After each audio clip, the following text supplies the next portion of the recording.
All right, so I'm presenting this update because it became clear at AGU that there was some misunderstandings about what the CZOData project had been up to over the fall since the all-hands meeting. And in those conversations, it was, also clear that we had been not paying enough attention to communicating with the PIs.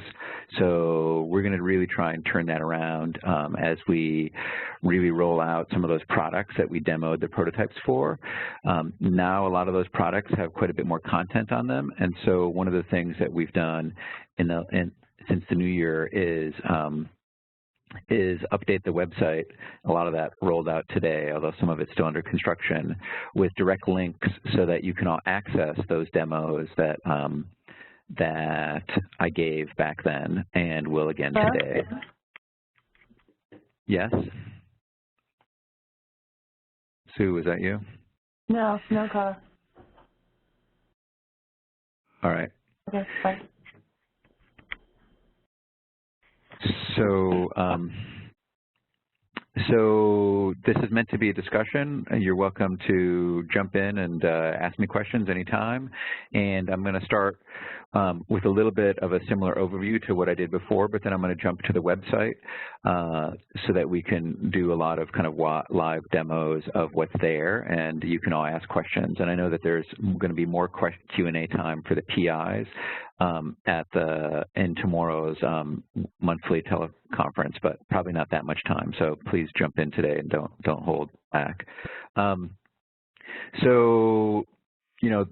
The goals of CZO Science, of course, has this kind of theory model data fusion approach in which data sets are really a key component of the third leg of the critical zone stool, as I say. And the main points that I was trying to give to the community is that this isn't new. It's been in all the solicitations from the very beginning, although the language has been slightly strengthened a bit more in the most recent solicitation. And then in late spring of 2013, there was an executive order that mandated data sharing, or at least a plan for data sharing for all federal agencies. So this is something that's coming down the pipe, and I think all of you on the phone know its importance, especially to the critical zone program. So NSF has invested money into this program. The first bit of investments were about $500,000 to Mark Williams. It was a 2-year project. We'll call it CZOData 1, or the 2009 to 2011 project. Half of that was used for cyber infrastructure development and kind of national activities, and actually half of that money went to the original 3 CZOs so that they could hire data managers. And the new CZOs at the time got an extra $100,000 apiece, more than they asked for that same purpose. One of the things that I mentioned was that there has been a lot of opportunities. Well, first of all, there was a period of about 2 years where there was no specific money for the CZOData project. So we were basically, from the all-hands meeting that was at the Arizona Biosphere meeting until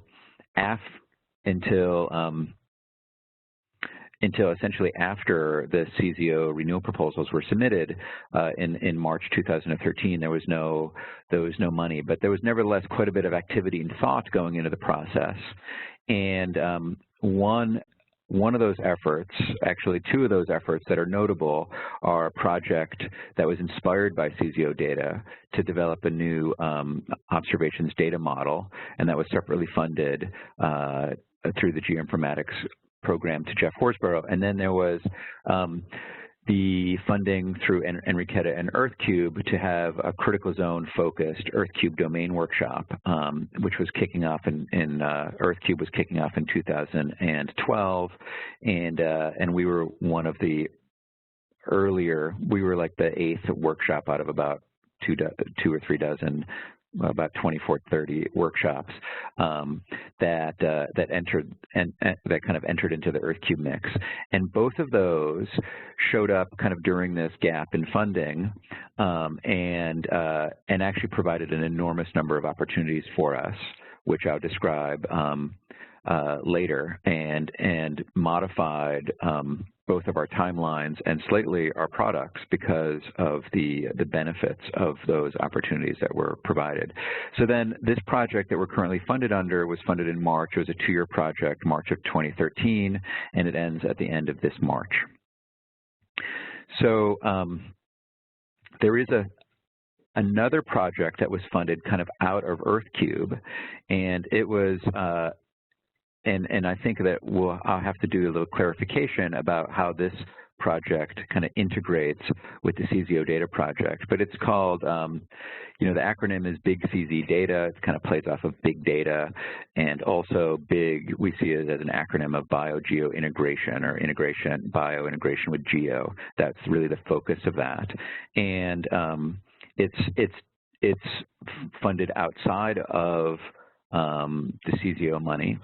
It's funded actually out of computer information science and engineering with, I think, quite a bit of input from EarthCube based on our very successful EarthCube workshop. So I'm going to describe that a little bit and its role with this project. What I will say is that this order and listing here is really kind of the prioritization in which we've put to these projects. The integrated CZOData got the CZOs talking to each other.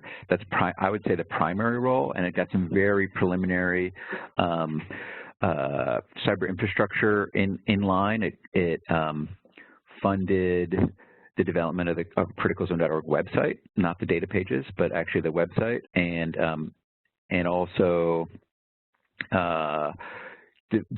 led to the development of us trying to leverage quasi resources for time series data that was coming out of the CZOs.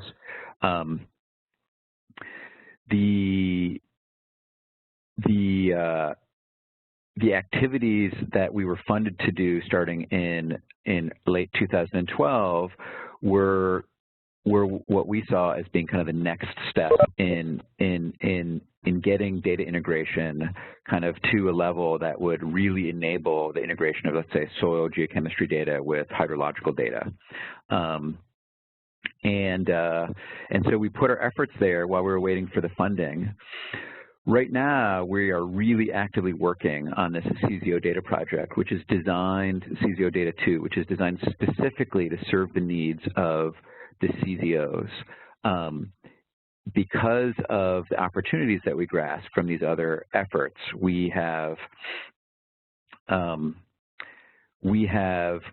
saw some delays, but now we're realizing the benefits, and of course we realize that you're all chomping at the bit to see those benefits, and I think that you'll be excited by what we will be able to deliver in the next couple months.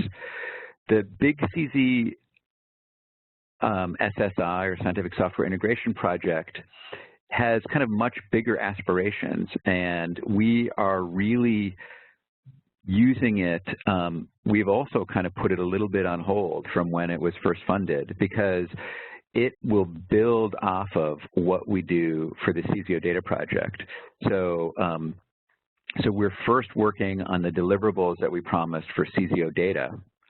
And those are very much, those and this ODM2 project are very much stepping stones for what we do for the Big CZ SSI project.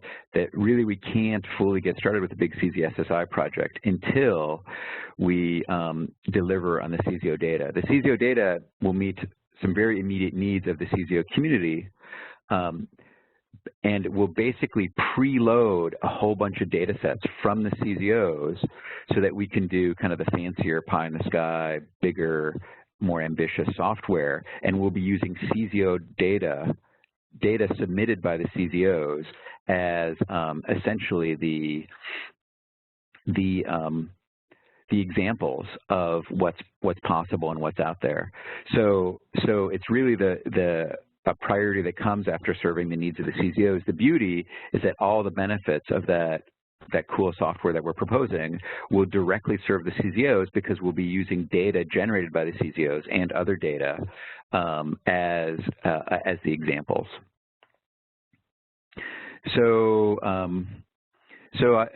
you know, one of the things that I've mentioned EarthCube a bunch, the number of activities that are going on in EarthCube that are directly benefiting the CZO are quite extraordinary, I'll say.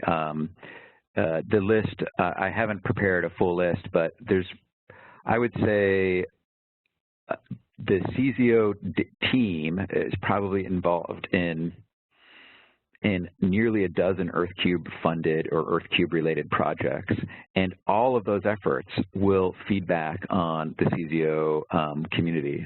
We're really excited about that, but a lot of those efforts are just getting off the ground.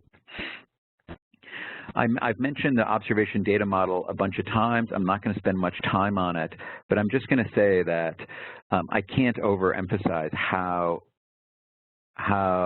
valuable the time that we put into ODM2 will be for the CZO community, because the classic triangle of cyber infrastructure, from where data is stored on the data servers to the catalog that allows you to search the data server, to the client software such as a web browser or Hydro Desktop or anything else that searches the catalog and then fetches the data from the data server and then does some type of analysis or value-added product on top of it. For those to all work seamlessly, and for the transfers to occur seamlessly, they need one information model that rules them all and brings them all together. To date, no such information model has existed, and we saw an opportunity that we leapt upon and put an enormous amount of effort in with ODM2. And even though it's, you know, informatics mumbo jumbo, it really makes a difference. You can't build software for any of these components without an information model. And if you have a well-defined information model, the software will work that much better. So as I mentioned at the all hands meeting, that effort was, there was some concerns that it was too big of a bite to chew, but by the end of last spring, 2014, both AIDA, EarthChem Data Repository, and Quasi's new water data center essentially agreed to adopt ODM2 as the underlying information model for their new cyber infrastructures that they were developing separately. So that investment has been well acknowledged, actually, by the broader community, both within EarthCube and also within the international standards community. The Open Geospatial Consortium is very interested in what we've done with ODM2 and wants to roll it into their new international data standards. And again, ODM2 was completely informed by the challenges of integrating CZO data. The future benefits to the CZO data project are really kind of hard to overestimate. Okay, so this is where I basically showed some demos from at the all hands meeting, and I'm going to basically jump over to the website. And as I mentioned at the very beginning of this talk, it became clear at AGU that we really did a poor job this fall of kind of following up with community, with basically staying in touch and informing the CZO PI community and also NSF of all that we've been doing. So So we had kind of neglected the website, and it was, a lot of it was, the information that was there was based on what was basically developed by Mark Williams, and it didn't really have a lot of the new stuff in it. And there were a couple of reasons for that. One of them is that even though I was able to demonstrate these prototypes, they really were kind of incomplete enough that we didn't really want to go fully live with them. But that's changed this fall, and it was really already, all of those systems were basically functional by AGU, and so we really should have updated the website and presented it all to all of you. So my apologies there. So this is kind of the new data landing page, and we're trying to make it really clear what, how people can access data, how investigators and data managers can submit data. We're kind of putting the information about the CZOData system in a single place so that the people who want to learn about it, maybe other informatics people or the CZOData managers, can do so. And we're also linking these CZOData cyber seminars, which we're hosting increasingly since last spring. We've hosted quite a few of them now. So and we've been recording them, and we'll be and a lot of them are already available, and we'll be making all the rest of them available. This particular one is being recorded right now. So the main products for accessing data that we've produced are these. Are highlighted here under Access CZOData. So this page, is kind of the main landing page, and it just tells you a little bit about these three things. But if we click on Access CZOData, we get a little bit more information about how the CZOData system is built. And we understand that there was maybe some confusion about multiple ways to get at the data and what that meant. And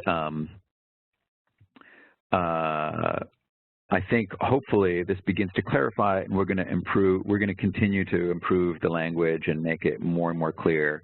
So the more questions you ask, the more we'll understand how to make the message clear. But essentially, it all starts with these CZO dataset listings, but then we have created capabilities that are enhanced capabilities through what we're calling the data search portal and then the data visualization portal. We realize that those names may need to be revised. There may be some confusion about what they mean. I'm going to try and clarify that right now. So again, please interrupt with any questions. The main point is that these three different portals just provide different ways of looking at the same data. We are not trying to say, go here if you want to find this data, or go there if you want to find that data. That's kind of the antithesis of data integration. We want to have lots of different ways of getting at the same data, and then when you find that same data, it's really explicit that it is the exact same data, just found through a different place. We're not actually making multiple copies of data for any of this. They are all just pointing at the exact same data files. So I'll describe a little bit how that works. So we made a decision with the Information Management Committee, which is a group of both the data managers from each of the CZOs and also 1 to 2 investigators from each of the CZOs,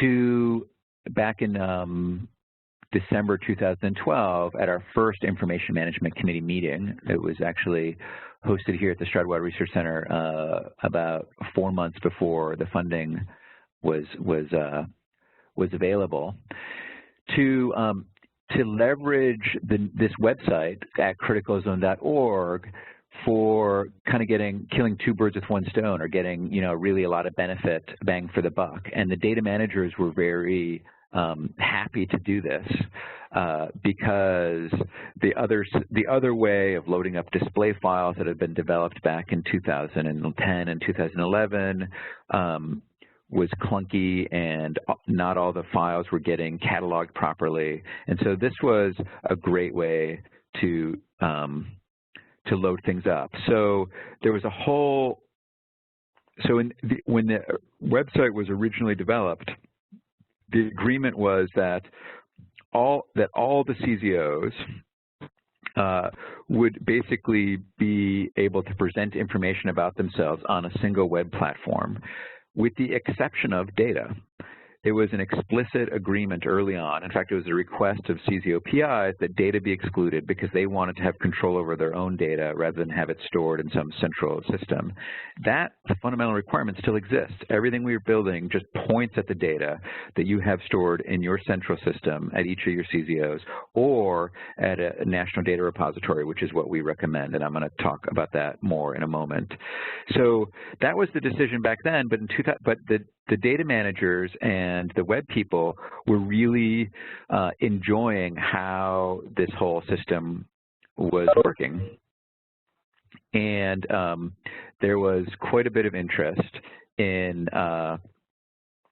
using these forms to load up information about data sets. And there was also interest by NSF to having the data available right through criticalzone.org. So what we did was that we created this concept of data set pages. And here's the national kind of listing of all the data sets that are listed on the CZO website. And you can see here, just like with the rest of the website, one can browse laterally from one CZO to the next to browse over to these data sets. What is nice about this system is that it's it has the same look and feel for all the CZOs. If you click on one of these data sets, and what you'll notice is that it also has the same look and feel as the rest of the website. There are connections to information that's located elsewhere in the website about field areas. There are connections to the author pages. Whoops. That with the nice information about each of the CZO authors, which are all centrally located. So that information doesn't have to be repeated. You can just create connections, and those connections show up, with publications and everything else. So there was a huge amount of benefit because the CZO data managers wouldn't have to type in the authors and the field area information. They could actually just select it from a drop-down list. So there was quite a bit of information that was available, keywords that were available, and the beauty here is that we could load up any type of data set component. And a data set component could be a file of absolutely any type at all. It could be an Excel file. In this case, these are what are called CZO display files, which I'll mention a little bit more in a bit. But these then allow any component, any type of data file to be loaded up and acknowledged by an NSF grant and searchable by an NSF grant and searchable by a whole pile of other information. So it's a really nice way to browse around. You can have these discipline tags. So I can click on climatology, meteorology, and find all the other data sets that are tagged with that discipline, or in this case, people, but if I click on this tab, data sets, for Catalina Jemez, or I can stick with that and browse and go over to nationals. Oh, that's people. Oh yeah, the national code actually needs to be worked on a little bit, but I can browse laterally within the same tag and look around data sets between, in the same discipline between CZOs. So there's a lot of benefit here. Okay, let's go back to access CZO data. So that's what these CZO data set listings are. And originally, the thinking from the cyber infrastructure people was that, well, that's pretty basic stuff. There's no real power searching available there. It's very nice browsing, but there's no power searching. So what we realized back in 2012 was that we could actually use that enormous amount of metadata that gets typed into the website, and we could use it twice for a second purpose. And that second purpose would be for that power searching, that fancy data catalog functions that the programmers at AIDA and Quasi and elsewhere, Data One, really love. And that's what gets them excited.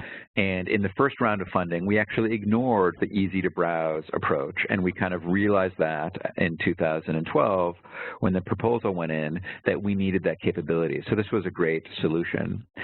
What we settled on, and this took a little bit of work, was that we decided to convert every single one of these data set pages. And remember, a data set page includes all of this information. This one's not quite as rich as what we were looking at elsewhere, but it includes all this information. Here, I'm going to go over back to Hemez and go back to that one. That was a good example. So this data set includes all this information about authors, fields, areas, et cetera, and multiple files. So we spent some time trying to figure out what's the best way to share this using an international format, and we settled on the International Standards Organization 19115-2 Geographical Metadata Standard. It's an international metadata standard, and it's supported by nearly all data catalogs that have any geographical information associated with them at all. They also allow multiple files to all be grouped together of multiple types. It's a very flexible format, and it is supported and adopted by the Federal Geospatial Data Commission, I think is what they're called. I forget the exact name. I should know that off the top of my head. Here we go. I had it on a separate thing. So the Federal Geographical Data Committee, which oversees this stuff, primarily motivated by NOAA, but also USGS, has essentially not only endorsed that, but they have suggested that 19115-2 is the preferred standard for sharing data. It's a relatively new standard. It was first released in 2003, but massively updated in 2009, and then there's actually a 2014 update.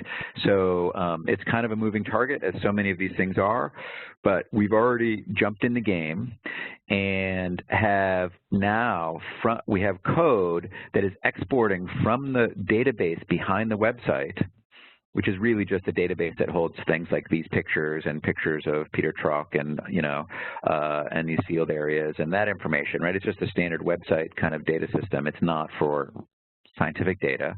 But from that website data system, we export all the metadata associated with those listings, and it's very rich because it's linked, right? Don't have to retype all this information about Peter Truck or this site. And it exports as an XML document that then can be read by essentially every piece of software that can read ISO 19115 software. That gives us an enormous amount of power. So one of the things that's also we realized was unclear is that, a lot of this is under active development. So we're going to try and increasingly list under everything that we're doing what's under construction, what exists, and what is under construction. And there was a lot of confusion in what we've presented previously, both on the website and I think in oral communications and other communications about what has been done and what is about to happen. What is listed at CZO on the website is completely the responsibility of the CZO PIs and investigators and data managers. We can help with that, and we've produced an enormous number of resources to guide and assist with data managers. And I'm going to point to those in a moment. They're underneath the Cyber Seminar tab. We've got, I don't know, 24 YouTube videos on how to do this stuff. So, and those have been in existence for a year and a half. So we also, the data managers knew about it, but I don't think the PIs ever knew that we had those kind of resources. We're going to make those more available. They already are. So feeding the system is really the responsibility of the CZOs themselves and their data managers. But it's also the responsibility of our team to assist with that. We've done some of that. I think we've done a reasonably good job. I think what we haven't done such a great job of is kind of this more public communication, specifically with the PIs, about what is available for their data managers. So once the data managers feed the system, then really it's in our camp. The ball's in our court. So we automatically, anytime an update happens to one of these data set listings, we update, I think within 24 hours, the XML file that gets reread into the search portal, that gets redistributed out to all the other capabilities that are out there.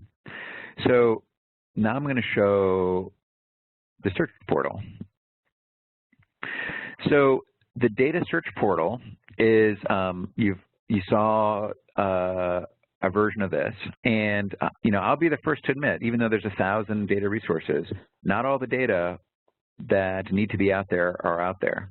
I think that's a collective responsibility of all of us in the network. Our team can point out what's missing. The NSF can point out what's missing. The national office can point out what's missing, and we can all work together on trying to get data from all the CZOs into the system so that we can show as complete a system as possible. Right now, in fact, since late summer, the capabilities to load data sets like this up to the website and have it automatically feed the data portal and continue downstream, those capabilities have been in place since August. We did trainings in September to the new CZOs, and admittedly we need to do some more trainings and hand-holding and encouragement to get everybody to load things up. Okay, so you can kind of click on some of these to get immediately to interesting information, but if you go to browse all data resources or find data, that's probably the good starting point. This is where you can kind of all start. And there are multiple collections that are here.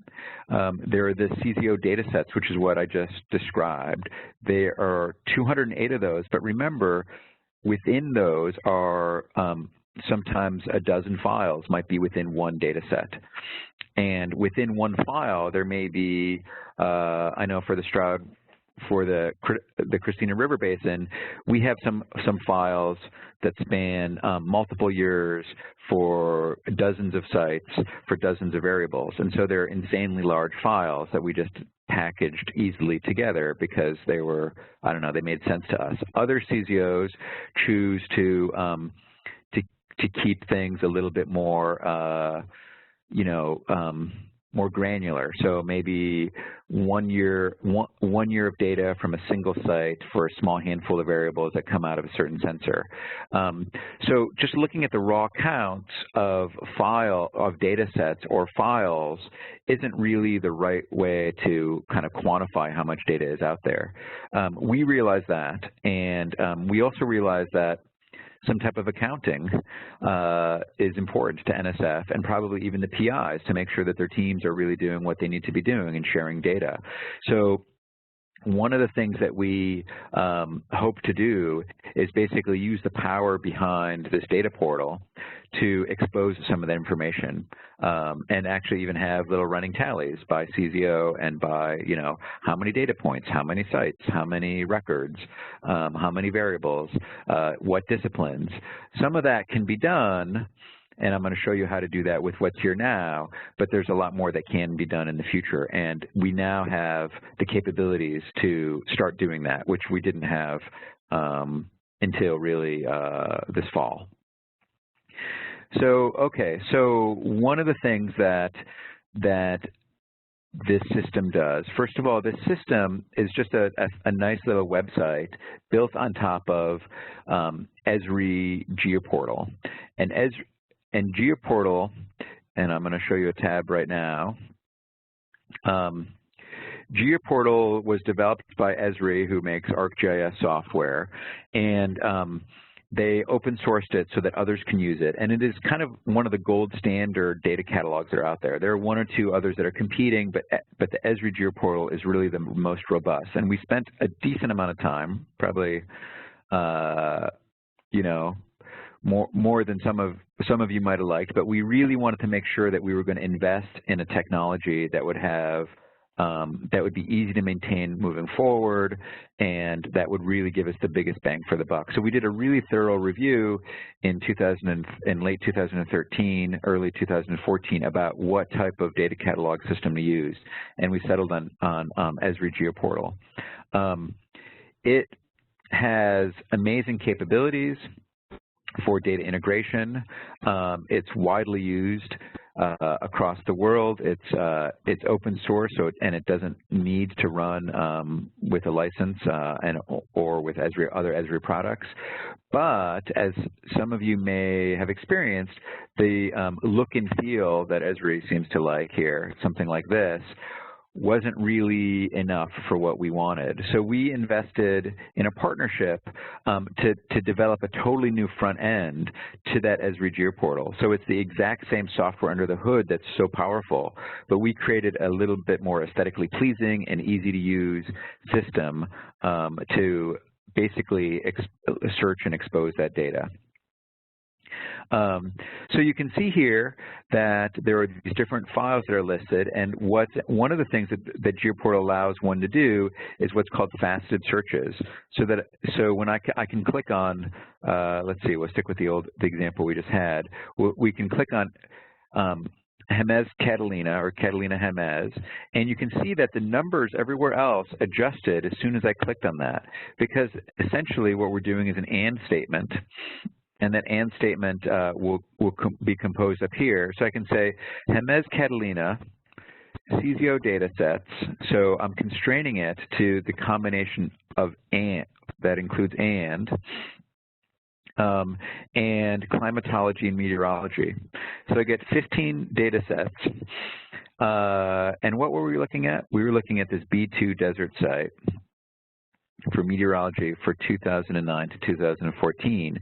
So I can even do a text search and throw that into the AND statement. And I get what were we looking at? Meteorology. So I get right to this data set. So it's the exact same data set. And if I click on here, this will open up a web page, which is actually the exact same web page as over here. It's tagged slightly differently. It's got the coloring of the national website, but it's the exact same content. Right. Anthony, so, can you hear me? Yep. This is Sue. Hi, Sue. I'm just worried that maybe there's other people like me that can only go till 4. I was really hoping you'd leave time for some questions. Yeah. Okay. Let me move forward there then. So. So there are these power search capabilities, and you can also expose right here. Oh, I turned off that my little toolbox here. This is a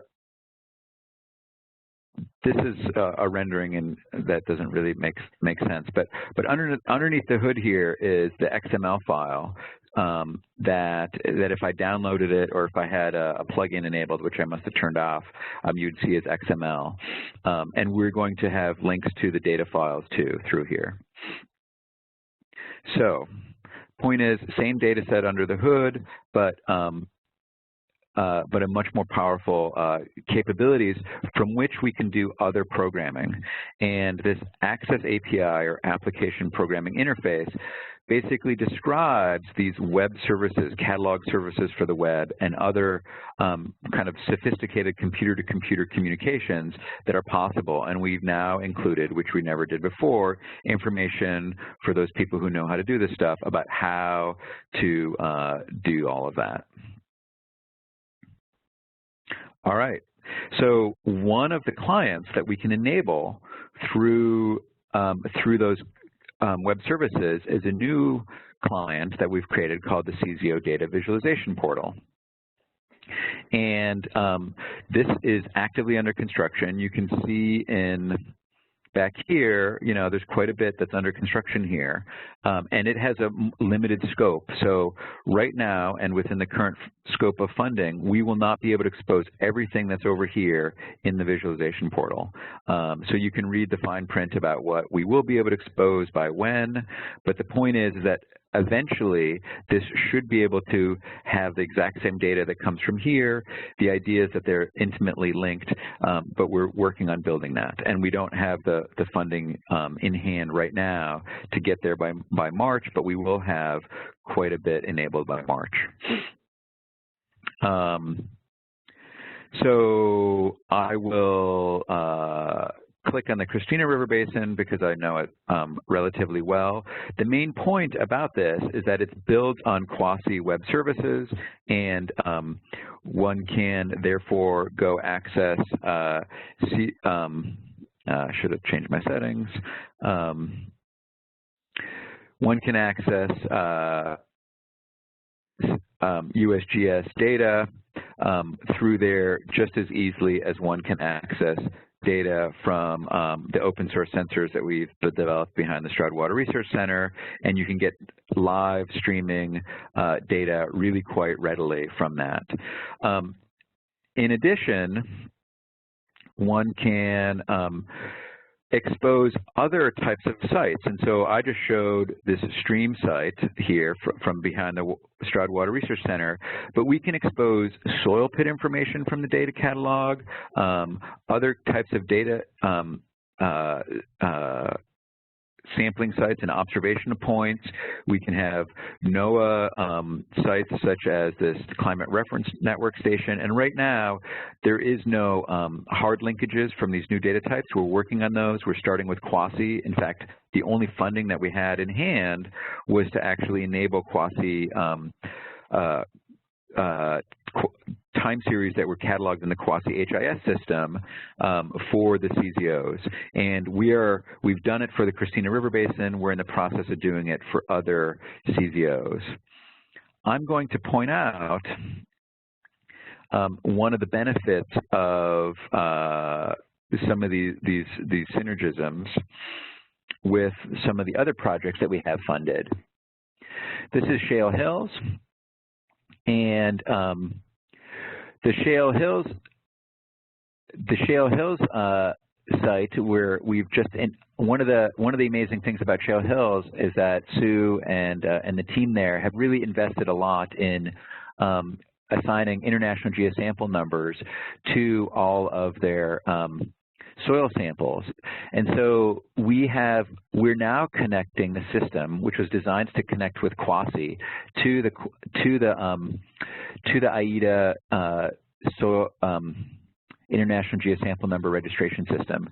So you can see here, I can actually find information, and there's the ability to filter it and search by it, which I'm going to skim over really quickly, all through the system, and it directly connects you to the metadata profile that Sue loaded up into csargeosamples.org. So this is the kind of thing that where we actually didn't have explicit funding to include this in the visualization system, but because we're leveraging funds from other sources, this is low-hanging fruit that we're already able to develop. So now, Anthony, this is not available right now, right? I've never seen this before. That's true. So this is online, and we can find this online? Yep, right now. You're right. A lot of the stuff this was actually available in a staging site in mid-December, and it went public relatively recently, like within the last week or right over the holidays or something like that. So so this wasn't even available, the demo, back in September. All right. So I'm going to move quickly here because I guess, yeah, time is tight, and I apologize for that. So there are links to that here. We're talking a little bit about what is going to be available when on this access page.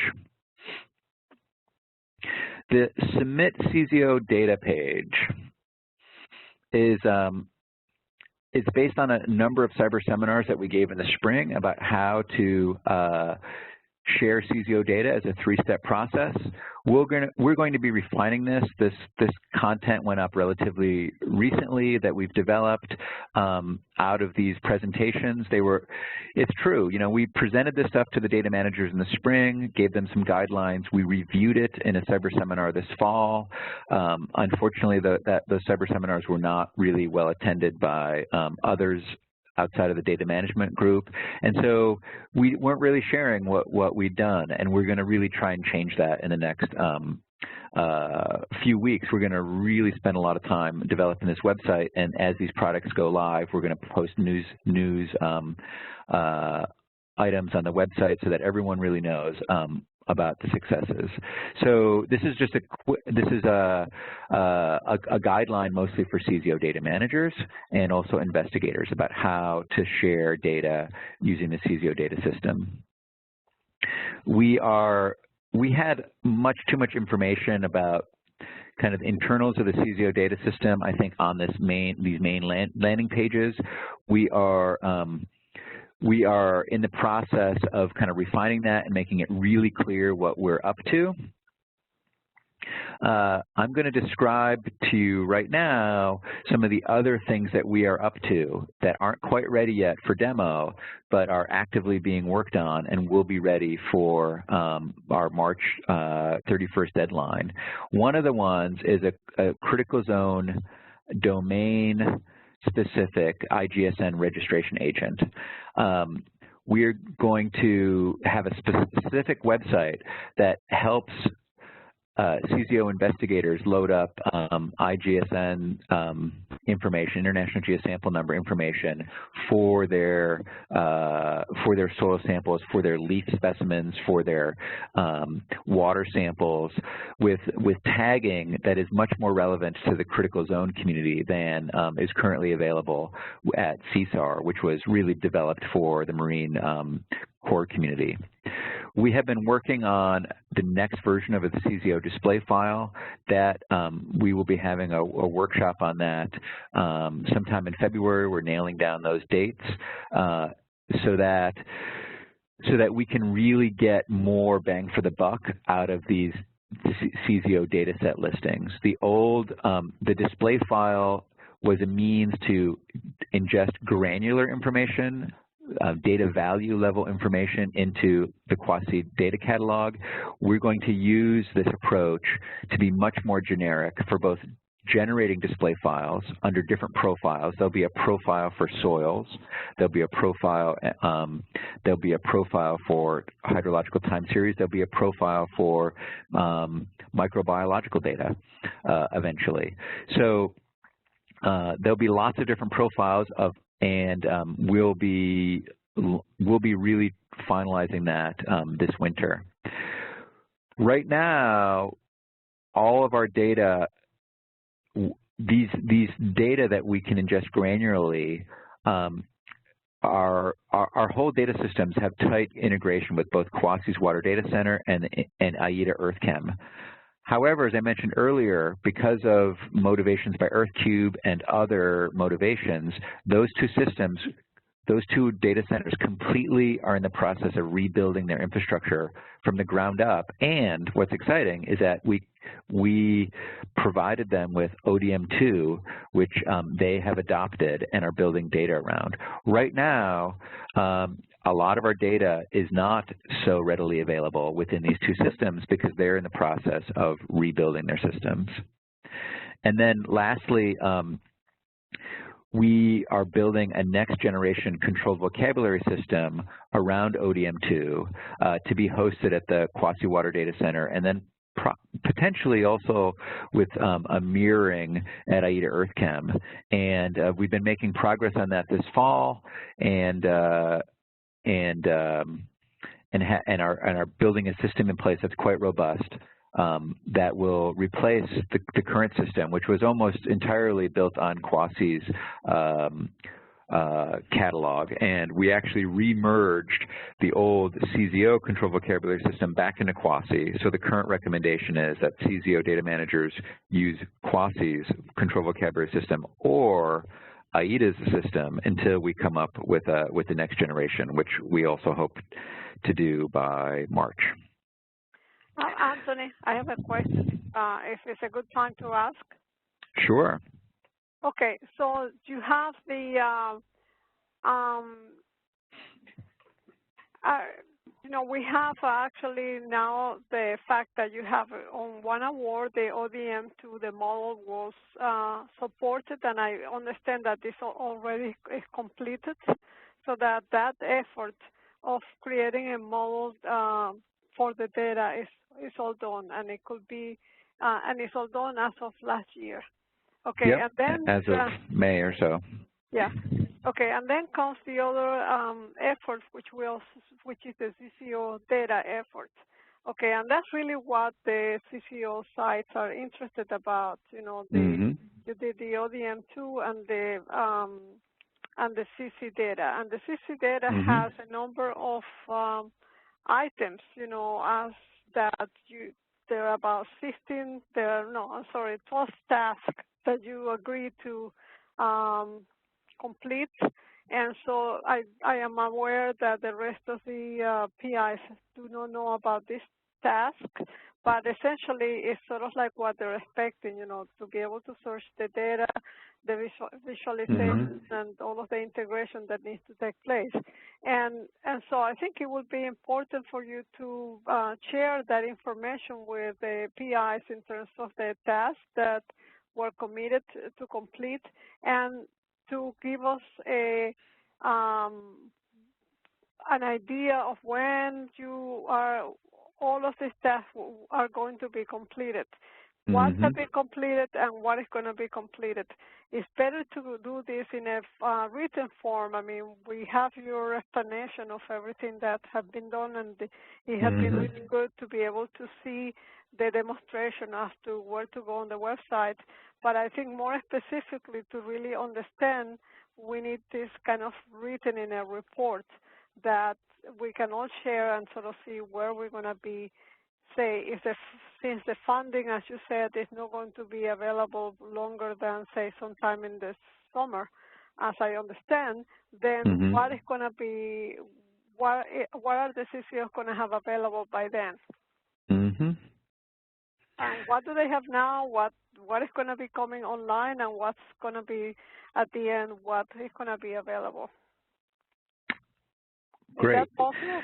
That is definitely possible. So those of you who are able to view my screen, you can see, I'll make it a little bit bigger.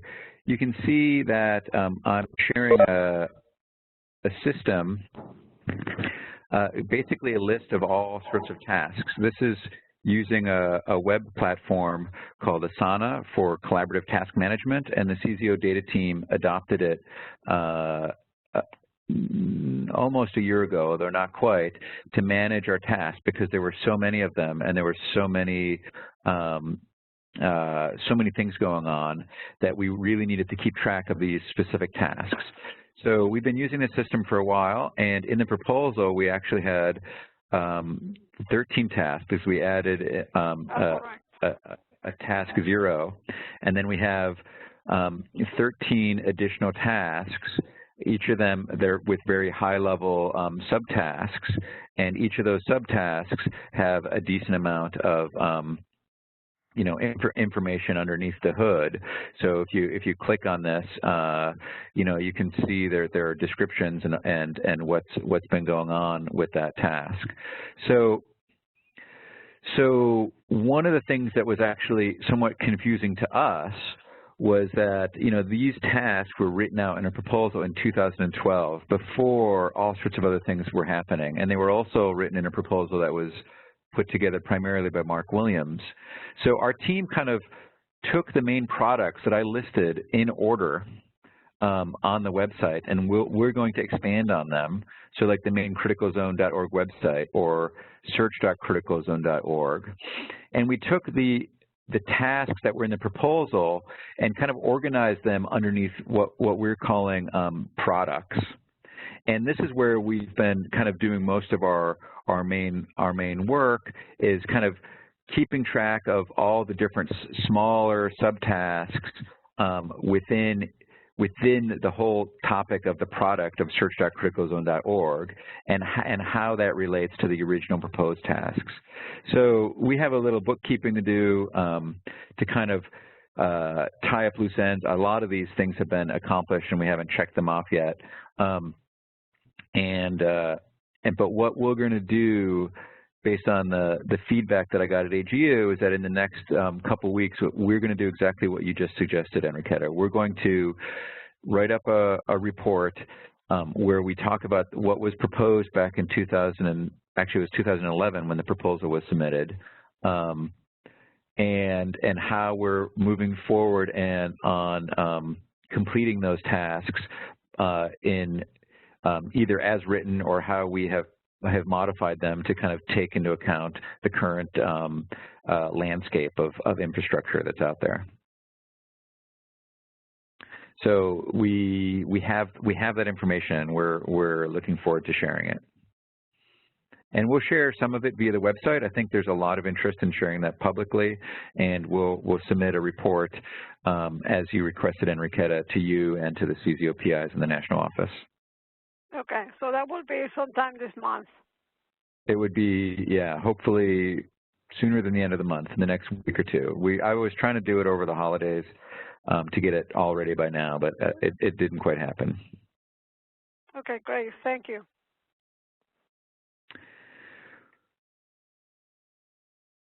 So the last page that we kind of the main page that we decided to reorganize were the cyber seminar page, and we've had quite a few of them. We had a fall seminar series. We are going to start up a seminar series this spring. We had 7 seminars from the spring. If you go to the specific page that was set up for the spring seminar series, there's actually quite a bit of information where you can watch the recording, download the slides, and get more information about that specific date and what was discussed at every one of these. Anthony, how long do you think you're going to talk? Are you going to ask for questions, or? Yep, I'm just about to ask for questions. I guess I'm at the end of my time. Thank you, Sue, for keeping track of that. So we didn't do a good job well, we had this spring seminar series. We did not do a good job of kind of highlighting what we were doing this fall, and we will do that. And we have recordings of these, and we'll do the same for the fall seminar series, and we'll be continuing that in the winter. So that's kind of the end of my presentation. I just wanted to kind of go through those websites, and let's go to questions. Sue. I wanted you to be able to ask anybody for questions, not just me. I know. So does anyone have questions? What am I supposed to do with my geochemical data right now? Soil geochemical data, what am I supposed to do with it? So the soil geochemical data that you and your students have been loading up into templates for that you used to load up into CZChemDB. We stopped doing that because we were told to stop because the template was going to change. Yeah, so that's I think a little bit of a communication issue, because we kind of heard that that's what you had thought in the fall, and through Jennifer, by talking to people at AIDA, I thought we'd given your team the message that it is going to change, but we will always support the old template, just like we'll always support the old CZO display file version 1. So you can continue to load data into those templates, and we will ingest them. And so we can upload them to the templates, but you can't ingest them right now, right? Right now, the data system that they would be ingested to is still under construction at AIDA because they're rebuilding their entire cyber infrastructure. Okay, so for soil chemistry data, we're supposed to upload it to the old template, but it cannot be ingested, and so it cannot be shown because AIDA is still under construction. Yep. Kirsten, do you want to answer that, or Leslie? Yeah, that's fine. That's good. That's good. So now what about water flow data? Discharge data. What do we do with that?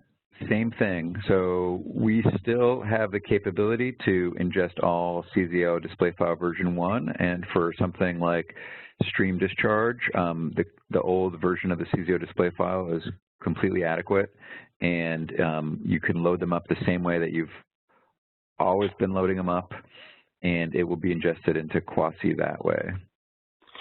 Yeah, let me just step back for a moment to the chemistry data. One of the reasons why I held up a hand of stop was that, you know, one of our deliverables had been the migration of the ZZChemDB database out of its initial access software. And when we did that, we realized that there were a lot of problems with the data that had to do with the templates and the way the data was read from the templates into the database. And we basically said, you know, it's going to be a huge problem if we continue using those templates for us to do a lot of manual data manipulation, data fixing, which we did at the time, you know, in transferring from Access to Postgres. It took a lot of effort to actually get the data into a shape that it could sit in a relational database without any ambiguities and problems for a system. So that, I think, you know, Anthony, again, that may be a communication problem between us in that we hadn't been quite clear. We wanted to build new data templates, the new version for a while, and we really need to do that, but we needed to finish the ODM2 first before we could actually build templates that fit ODM2. Mm-hmm. So what was the answer then? Are we supposed to be uploading them to old templates? So, Kirsten, I think, okay, this is my memory. I guess we're still communicating on this. That importing them into Microsoft Access was something that we clearly can't support. That was the way that you guys were doing the import from the template into Access was breaking things, and so we didn't want to ingest anything from Microsoft Access, but I thought that Bruce and Lulin said that they could ingest things from the Excel files, although that wouldn't be ideal, but it could be done. And so the ideal... It can be done, but it will still require a lot of fixes because there had been a lack of clarity in what information could be put into which pieces of the spreadsheet. And having the controlled vocabularies and all that is a sort of fundamental requirement for filling out those templates properly. Mm-hmm. So I guess I'm still wondering, am I or am I not supposed to be putting data into old templates? I would say at the moment, yes, continue. We've figured out a way to translate into the next generation. I had been careful not to do it, but you know, if the need is now so pressing for you to do something that we just have to go through the painful exercise of fixing those spreadsheets afterwards. But you know, that is the only way right now because we do not have the next generation of spreadsheets yet. So this is Lou. I have a couple questions. First, I guess just on this point, when do you think those templates will be available? That's what Anthony referred to. We have a workshop planned for February. Because we're now, I mean, basically, we have an implementation of the ODM2 for EarthChem. So what this process that Anthony explained that we are going through with the complete rebuild of our infrastructure, that is pretty far advanced to a point that we can build these templates. And so we've been planning to run to meet in February. But I mean, a workshop doesn't get the template written, right? No, it does. You'd be surprised. That's kind of how we've operated for ODM2. We walk out of those 2 or 3 day meetings and have gotten shit done.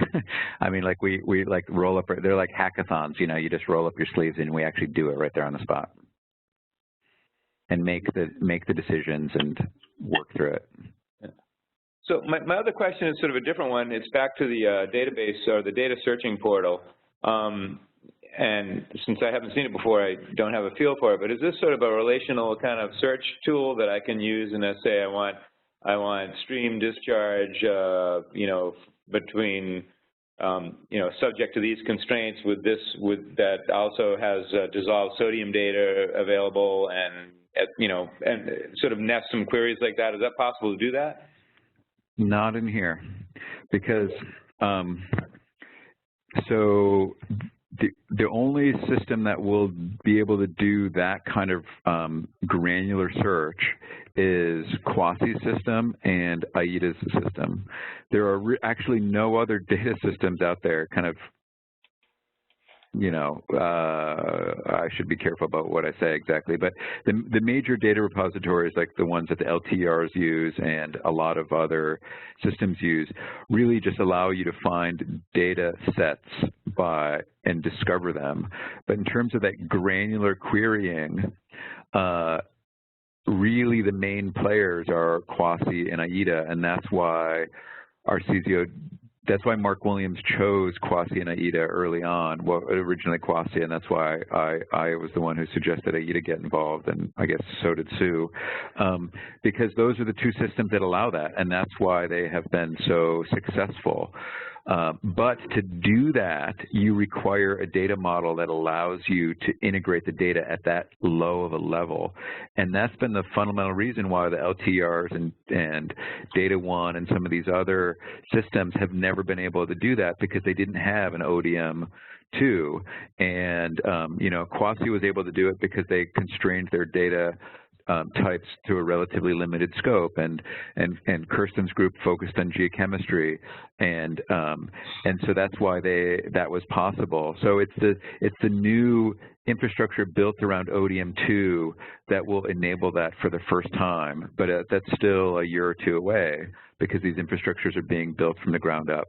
So at this point, if I wanted to, let's say, get this stuff, I would go through sort of data set by data set, and I would pull out the sodium data from one place, and then I would pull out the discharge data from the other place, and I would, you know, and I would do that at one station, and then I would go on to the next station and do the next station, and then I would go on to the next site and do that. That's pretty much what has to happen right now. Well, some of the data may exist in Quasi already, right? I mean, I know that Sue's group has been through their Shale Hills, the Shale network or whatever, has had a funding to load up an enormous amount of water chemistry data into Quasi's data catalog. In fact, they've been the primary submitters into the catalog, according to Rick Hooper. And so at Shale Hills, that data is available, but for something like dissolved sodium. But if you want to get a little more complex and jump disciplines a little bit more, yeah, there really isn't. Yeah, you're going to have to wait. There is no other show in town, unfortunately. Well, I mean, it is, you know, it is the more supporting search and data mining capability, but it is from the development perspective, from the coding, from the software building, it is a much more complex effort than, you know, a metadata catalog that you search from different perspectives. And that's why, you know, the development of these systems and the new EarthChem database takes a bit of time and considerations. And we have, I mean, EarthChem has at the moment employed basically hired a company to help with this effort, and we should be able to pretty soon show you what the interface search is going to be what it's going to be like. It will apply in the same way to, you know, any type of rock as it does to soil and water samples for which we have chemistry. So I hope that by the end of March, early April, we can show you what the interface is going to look like. Anthony, do you know if the quasi-HIS harvest from the GeoPortal is still down? I don't know. We'd have to get. We have to get Ilya or Tom Whitenack to answer that. Okay. Have you been in touch with them? No, I wasn't sure that it was their issue, or because the last I heard it was because of Quasi's infrastructure rebuild that it was down. So I thought I'd have to bring it up with John. Yeah, it was. So that's right. Because Quasi was completely rebuilding their infrastructure from scratch, they were down all summer long. I was under the impression that they were back up, but I don't really know. I added a lot of display files to the GeoPortal in the fall, but none of them are showing up in HIS yet. Then you need to contact Tom. Then Tom Whitenack is the guy who does that, and basically John and Tom can answer that. Thanks. But that's exactly right. So Quasi's entire, again, part of the challenge is that there's a lot of moving parts, and Quasi was basically non-functional for almost 6 months because of their migration. And I don't even think they're as functional as they used to be, but they're much faster and other things, right? So patience is required for some of these, and that query that Lou described sounds like so basic. That's what we all want to do, and that's what we've all wanted to do. But to do that across CZOs is an incredibly challenging task. The LTER data network has never been able to do that, and they won't be able to do it. It's not even on their horizon. One other question, Anthony. At AGU meeting, you mentioned the idea of having the CZOs make their data available under a Creative Commons license, and I don't want to go through all that now, but maybe that would be something maybe to put on the list of things to do, is to get out some short, email, document, whatever, explaining, the why and how of that, because it may be a good idea. I think not everybody understands that well enough, but it doesn't have to, we don't have to discuss that in any detail now, but I think that would be worth following up on. Say, this is how the Creative Commons work, this is why, this is a good idea to do this, and then, people can decide if that's something that the CZO should adopt. Yeah, what's the right forum for that? So we've brought it up a couple of times. It was actually it was a topic that was brought up at PI meetings in 2013, and it was also brought up, it was also a topic of conversation for one of the spring cyber seminars. I think just a short document explaining, what it is and what the advantages of doing this are, so that there's something on paper, because, if it's just a discussion at a meeting, generally no action gets taken because everybody's trying to figure this out. I think just a little bit more concrete document would help frame the discussion so that a decision could be taken, essentially. Or if we just have a discussion of it, everybody's like, okay, that was interesting, and then something else happens. So maybe we could have a couple of these cyber seminars this spring or this winter, which, like this one, specifically targets CZO PIs, and I could circulate out a document like that, and the goal would be, that everyone read the document, and maybe there's an email discussion, and then we finalize the decision in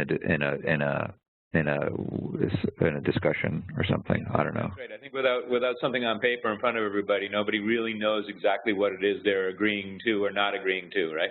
Yep. Sounds good. I like that. And I'm very open to, we don't have the whole cyber seminar schedule for the spring in front of us yet.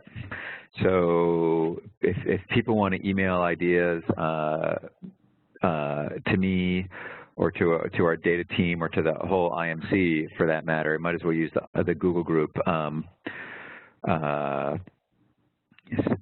which I should have here. So, the entire CZO Data Information Management Committee has a Google group, and this Google group is a whole pile of people, and it's basically a web it's a listserv, and all of the communications here are publicly available. And there's some links to this Google group from the CZO website.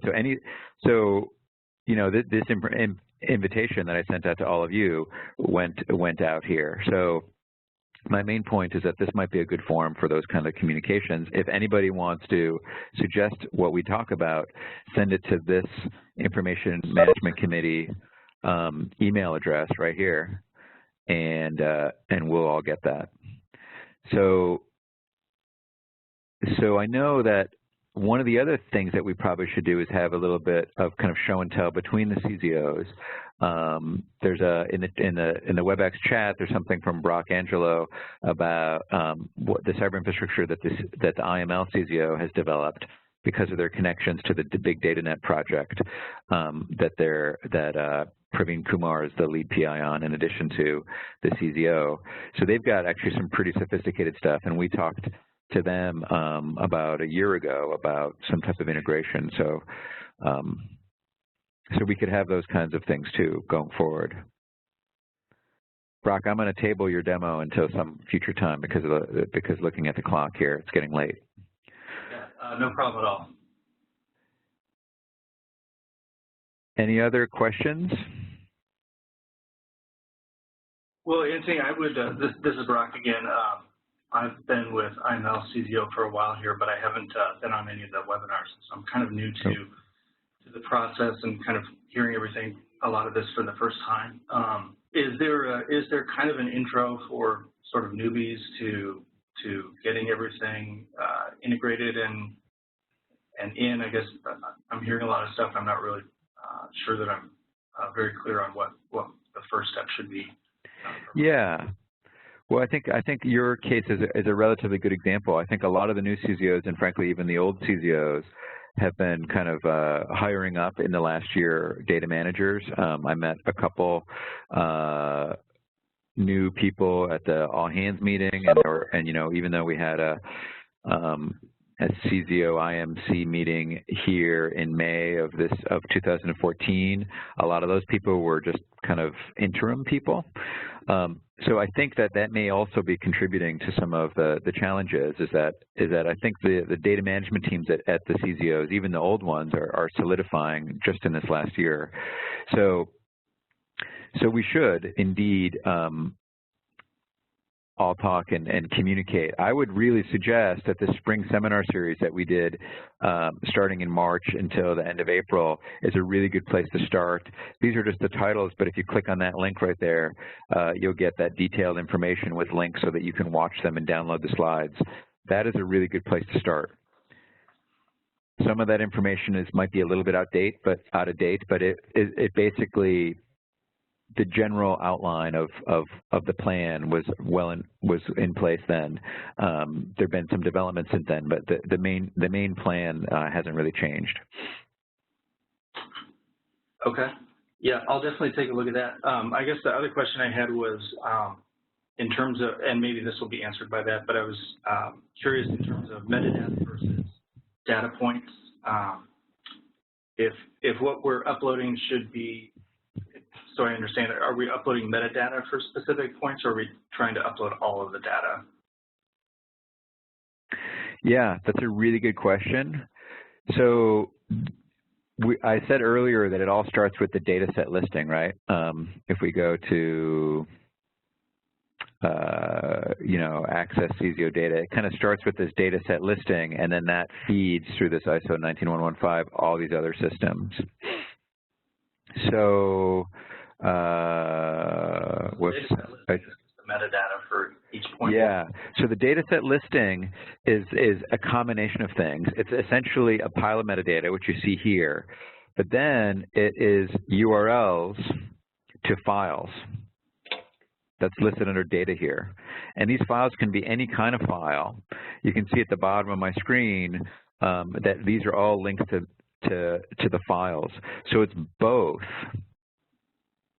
In most cases, the CZO data system, we are not funded to be a data repository or a data center. We're funded to create software that assists CZOs at sharing their data. assist people to find that data and to integrate to that data. So we are not in charge of hosting the data. So there are really two choices, and that's what this submit CZOData page. Whoops, I'll close that. The submit CZOData page, it begins to describe what we're talking about. But essentially, you create your data listing at CZO.org, and it points to files. And those files can either be stored locally, especially if they're private files. None of these are private; they're not listed as private. But you can store private files that may be, preliminary stuff that hasn't been published yet, and the grad student wants to hang on to it until their paper goes into press. And that's actually a really good way to do it. And you might host that locally. But then eventually, the CZOs aren't really data repositories either. That data, we are strongly encouraging people to load the data sets to national data repositories, Quasi-HIS, EarthCube IDA, the LTR system. There are tons of other systems out there, and we're going to give recommendations as to what is more appropriate where. But the main point is that they have long-term archiving and curation capabilities, and they also have the ability to assign a DOI, a digital object identifier, which is a persistent pointer to that data set. That's really important. And so what you would do when the data set got to the level of being published is that you would change the pointer from this title from your local data server that might be private to a national data repository. So it's just pointing to a different place. If the file is of a certain type, that's going to be a CZO display file, which is ODM2 compliant, or even if it's a CZO display file version 1, we will enable granular level harvesting into the compliant data systems. So with CZO display file 1, we were actually reading that data. We weren't hosting it ourselves, but we had software that would parse the data into the Quasi-HIS system for that granular level searching of data values.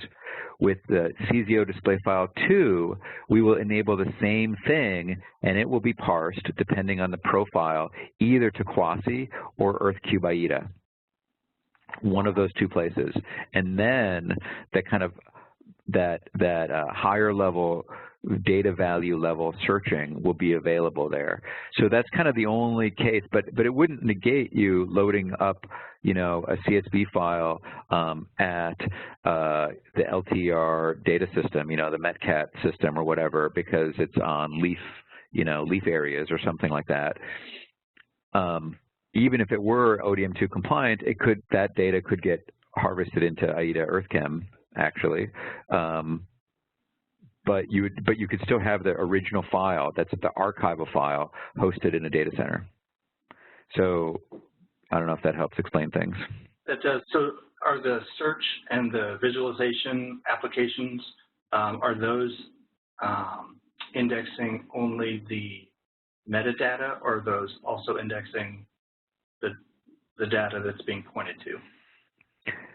Search.criticalzone.org only searches the metadata. Okay. It's basically a data catalog. That's really all it does. Viz.criticalzone.org. I don't know if I have that here. Oh, there it is up there. Anyways, I'll go to it again. Viz.criticalzone.org actually does a little bit of both. So with this site, for example, it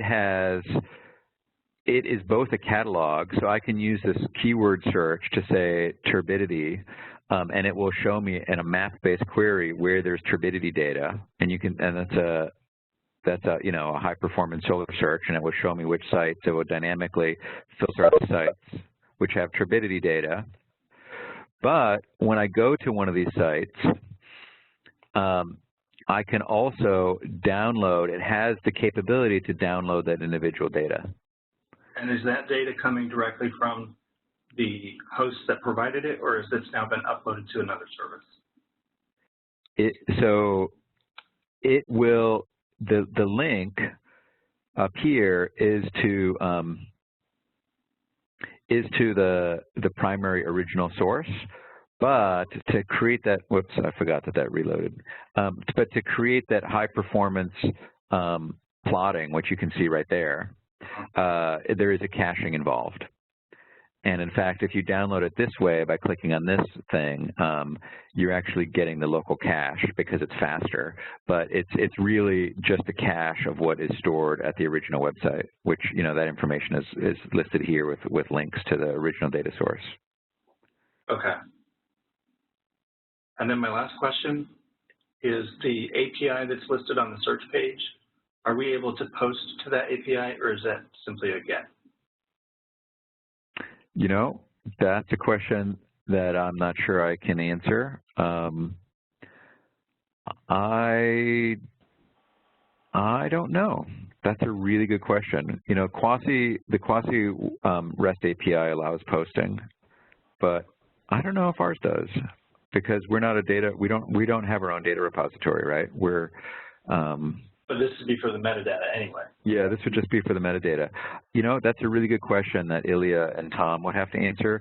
I do have to say that if you did it that way, what we don't have is we don't have the capability to basically go from one of, you know, these records. We can't go from this metadata XML back to the website. You know, we can't go from there to here.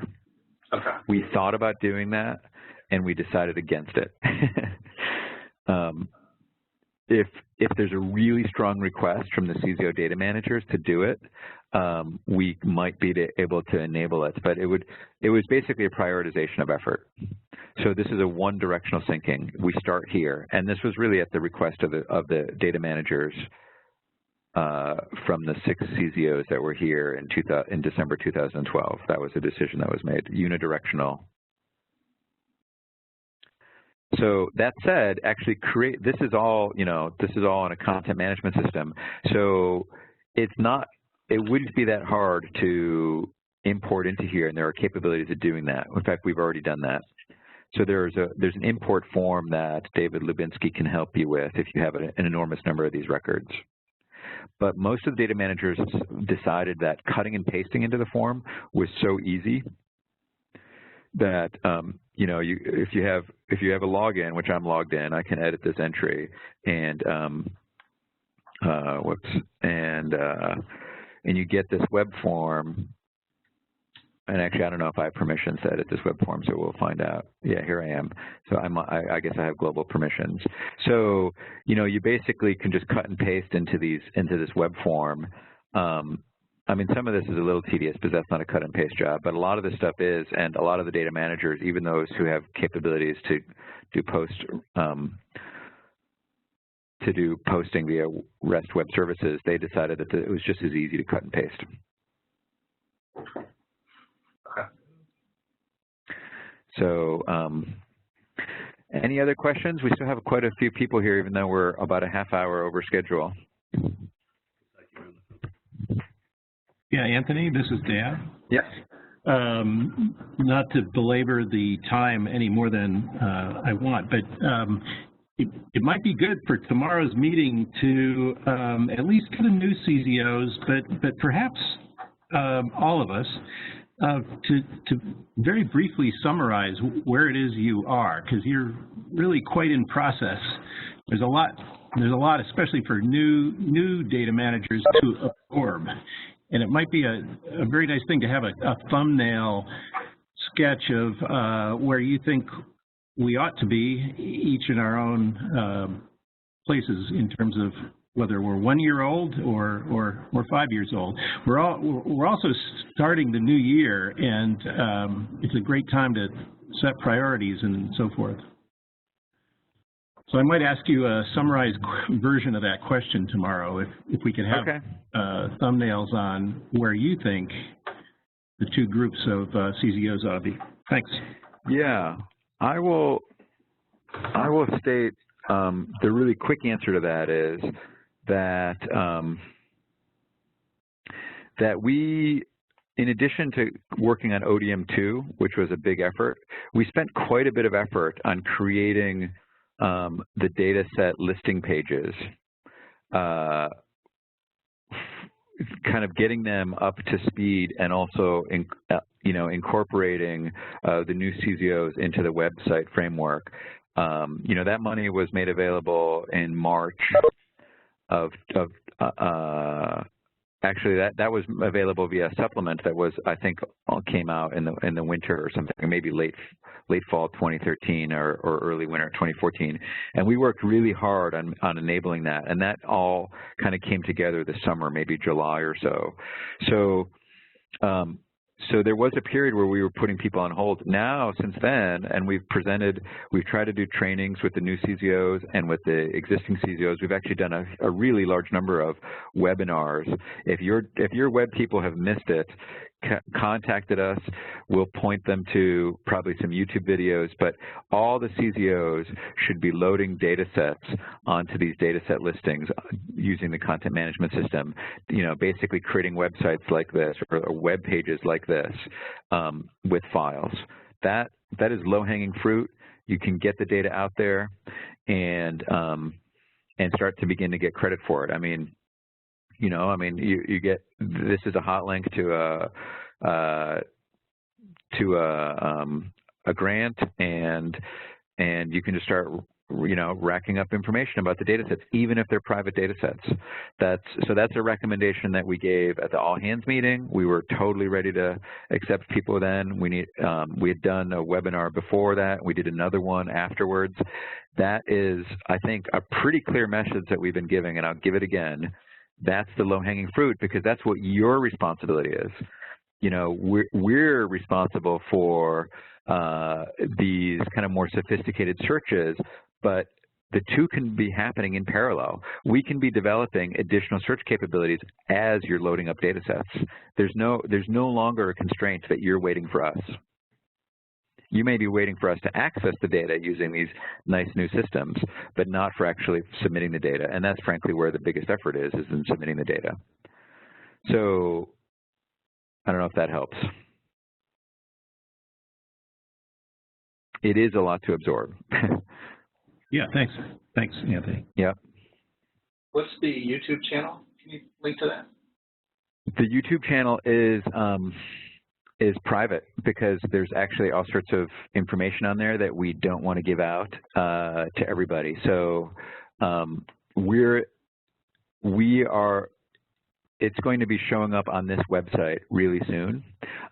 We have been emailing it to the IMC, so they should have links, and we will get that out there so it's here. But we're going to put it behind some password protection that you can't. Actually, is David Lubinsky on the phone? We were talking about this solution. David, can you describe what you're going to do? Like, basically, if you don't have a login to edit a website page, you can't see those YouTube videos. That's essentially the approach we're going to do. But we're going to describe that they exist here and have the titles, but you can't click on the link unless you're logged into the system. Is that? Let me clarify that. So yep. Some of the seminars, like for example, that long list of, I think almost, probably all 7 of those 2014 seminars are viewable now publicly. Oh yeah, right. And they're viewable through the WebEx recording system, which is not ideal. So we're in the process of getting those recordings over to YouTube, where they would be publicly visible, and we'll make it very easy for you to watch these public seminars. In this case, you can see them already, relatively easy, but we're going to make that even easier by putting them up on YouTube. Probably what Anthony was talking about with regard to private videos is that the tutorial videos for actually administrating the content management system, we would like to keep those private. And I can share a list, for example, of those videos with you if you just want to email me.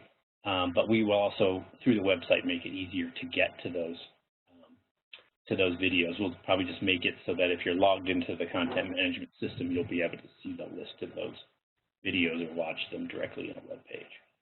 So there's multiple kind of videos here. There's the public webinars, and then there's the private screencasts of tutorials on administrating, how to administrate the back-end content management system, which would be private. Yeah, thanks for that clarity. I thought that was the question about how to basically do the back end here of loading data sets. So this is the part that we want to keep private. But yeah, the informational stuff we want totally public. So sorry if I misunderstood the question. Thanks for clarifying, David. So those are all going to be linked right here, kind of at the top level of navigation for the CZO data system, the cyber seminars. And let's see. We will also have, news items.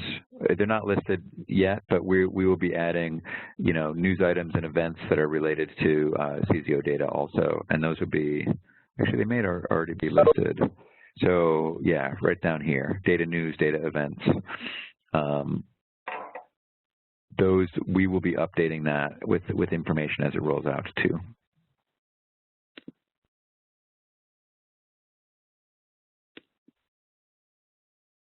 All right. Any other questions? I can only answer one last question before I need to run.